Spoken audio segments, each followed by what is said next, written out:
Can the Punisher work as a modern comic book title?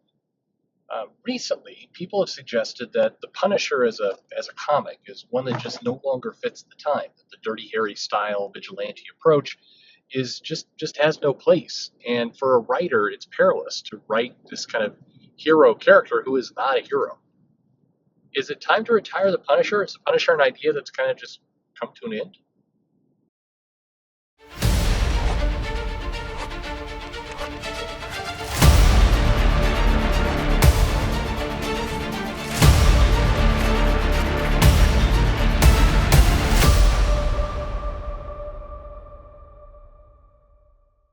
Hey everybody, this is Perch. If you're a comic fan over the age of, say, 30, then you probably have some pretty good memories of Punisher as a character. Introduced in Spider Man as kind of the anti hero vigilante, I don't think the Punisher was intended to necessarily grow to be as big as he was. But in the 80s, the Punisher, Wolverine, characters like that were pretty huge. They were some of the company's biggest characters. They were seen as that violent, extreme, very much a comic book character. And there's some really good comic book stories out there. Garth Ennis has under his belt some really powerful, some of the best comics, honestly, I think that were published was Garth Ennis and Steve Dillon doing Punisher. I think they were incredible. Mike Zeck had some, I mean, he's just like a guy born to illustrate the Punisher. And there were some really good stories out there. What's interesting is I go back and I look at those stories, they don't feel like they're dangerous stories that wouldn't exist in today's time frame. If Garth Ennis was doing his Punisher run today, I don't think it would be bad. And yet, based on today's current both political and cultural climate, the Punisher is seen as a story, as a character, as an idea that really just needs to be retired. That has to come to an end because it glorifies violence and the wrong kind of violence. What's interesting to me is, and I know this is, I don't want to wade into kind of this is kind of one of those questions that I think is problematic, or people would say it was. But if the Punisher was a female character, or if the Punisher was an African American character, would people have the same comments? Or what I can't really put my finger on is when people say the Punisher is a problematic character, in what way? Because he's very violent and killing criminals. Well, that sums up all kinds of characters. Is it because he is white? I hope not. I mean that again that seems kind of weird. Because if that's the case, then we're going after like Superman and everybody at that point, all the white characters. Nobody's doing that, so I don't think so. But the Punisher, it's not like the Punisher is going out being racist or harassing women or anything. In fact, in many cases, the Punisher, I mean, like, I don't know how many times there's been a Punisher story where the Punisher comes across somebody like getting ready, like a woman's attacked in an alley and she's about to be raped or something. The Punisher comes over and murders everyone. Um, I mean, we can argue that that's too violent. Sure. I mean, if somebody was actually going around doing that, then that would be a problem. And I think this is where some people get confused because they're like, well, the Punisher teaches people to go out and do this in real life. And I thought we got over this in the late 80s and 90s as an idea that people were not going out and dressing up like the Punisher and trying to do this. Or if they were, these people were crazy. And this gets back to that. Here's where I don't understand the world. Okay, just put it right.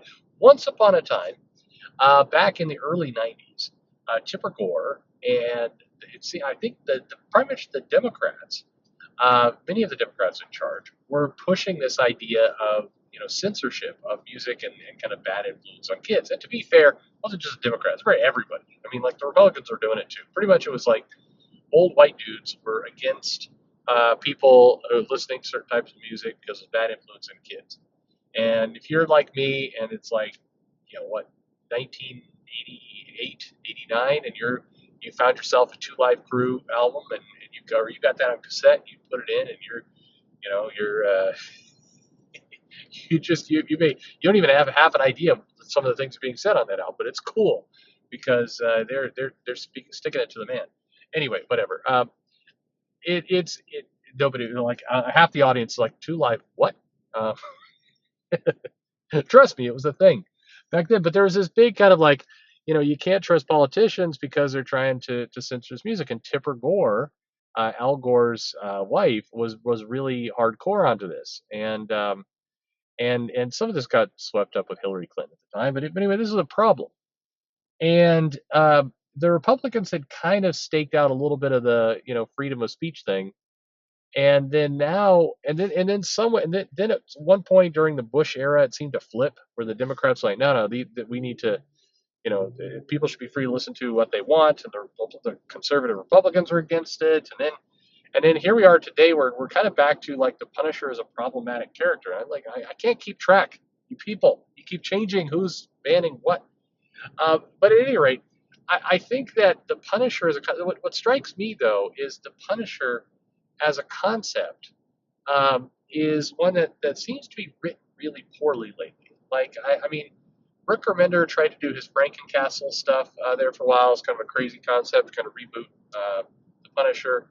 And for those of you who don't remember, the Punisher was pretty much mauled by Daken during Dark Reign, and then he got kind of reborn as Frankencastle, and then he was like a Frankenstein Punisher, and but the Punisher's been a lot of things. I think the Punisher was killed at one point, brought back as an angel of God, and like would shoot people with angel magic. It was a weird time. 90s were a weird time, but anyway.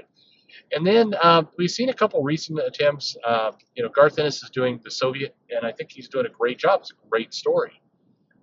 Matt Rosenberg did a Punisher line. It really wasn't. I don't know why it wasn't for me.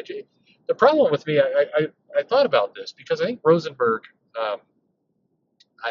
he talked about always wanting to do the X-Men, always wanting to do Punisher, and his X-Men felt weird to me. It didn't read right. His Punisher had the right notes to it, but I think part of the problem there is that it felt like when he was on that title that he was given such a short leash that he could never really, get a good run of comic down. He always felt like he was writing to the conclusion. Like, I don't know if I'm going to get issue 7, so, kind of, it felt clunky in that he had some good ideas. I think he was the right guy to write the Punisher, but this is where I wish Marvel would just sit down and be like, hey, we're giving you 30 issues. So just make a big story, and just don't worry about, just make your big story, and let's see what you can do. I just always wait, like, why can't, like, please do that, Marvel. You make me nuts. But anyway, the Punisher, I think, as a concept, is one where it feels like there hasn't been a lot of great ideas with the character. It feels like a lot of writers approach the Punisher. In fact, this is how it feels like a lot of writers are approaching a lot of characters right now, including Captain America, Wolverine, others, where they're just like, well, it's all been done before. We're not sure what to do, and so they kind of do retread stories, or kind of it feels like nobody really kind of commits to the bit. And that's why when you read, Garth Ennis doing the Punisher Soviet, it's like, oh, he's committed. Ennis knows how to write Punisher. But I don't think the Punisher needs to be retired. I don't think there's many characters that need to be retired. I think by and large, I think I'd really struggle to find a comic character that doesn't fit. Even you could say the Mandarin. That's one people use a lot. Just doesn't fit with today's racial sensibilities and other things. And okay, but you can update the Mandarin. I think Matt Fraction had updated the Mandarin, and it was fine. If you don't want to call him the Mandarin, you can do that. But he is a villain, so I mean, if the villain is, I don't know. I just think there are characters that are written badly.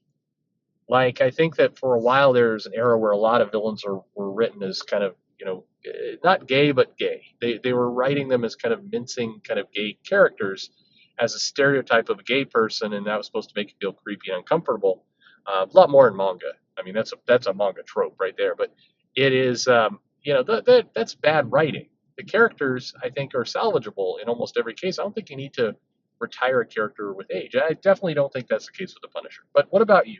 Do you think the Punisher is a concept that just needs to, come to an end, that we've heard and seen enough? It's time to put a stop to it?